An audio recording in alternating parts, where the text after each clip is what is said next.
Hi friends, మీరు mobile పోగొట్టుకుంటే ఇప్పుడు బాధపడాల్సిన అవసరం లేదు. మీ మొబైల్స్ ఇలా దొంగిలించబడతాయి. జాగ్రత్తగా ఉండాలి. హెల్ప్ చేయమన్నట్టుగా అడుగుతారు, అడిగినట్లుగా అట్లా చూసే లోపల మొబైల్ కొట్టేసి పారిపోతారు. మీరు రైల్వే స్టేషన్లో కానీ బస్ స్టాండ్లో కానీ అలా పడుకున్నప్పుడు కూడా చాలా జాగ్రత్తగా ఉండాలి. అలా కొట్టేసి వెళ్ళిపోతారు. మీరు జాగ్రత్తగా ఉండాలి. ట్రైన్ల దగ్గర కూడా బయట కూర్చొని నిలబడి ఉంటే అలా పైప్ తీసుకొని కొట్టేసి కింద పడేసి తీసుకుంటారు. ఆ ట్రైన్ల కాడ కూడా నిలబడేటప్పుడు జాగ్రత్తగా ఉండాలి. మొబైల్స్ కింద పడతాయి. మీరు స్పీడ్గా వెళ్ళిపోతుంటే ట్రైన్ ఏం చేయలేరు. వాడు తీసుకొని చూడండి, ఎగురుతున్నాడు, ఏం చేయలేడని. అలాగని సెకండ్ హ్యాండ్ మొబైల్స్ కూడా కొనకాకండి.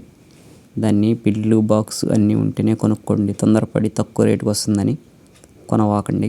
కొంటే మీరే ప్రమాదంలో పడతారు.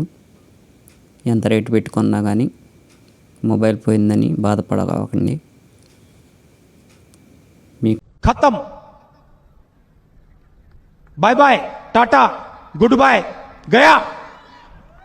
ఏమీ కాదు, మన పవన్ సార్ ఉన్నాడు మీకు చెంతగా. నీకు డిస్క్రిప్షన్లో ఆ సార్ మొబైల్ నెంబర్ పెడతాను, లేదా నా వాట్సాప్ ఛానల్లో లింక్, నా వాట్సాప్ ఛానల్లో నెంబర్ పెడతాను, లేదా డిస్క్రిప్షన్లో నా నెంబర్ పెడతాను. నాకు కాంటాక్ట్ అవ్వండి, నేను చెప్తాను నెంబర్.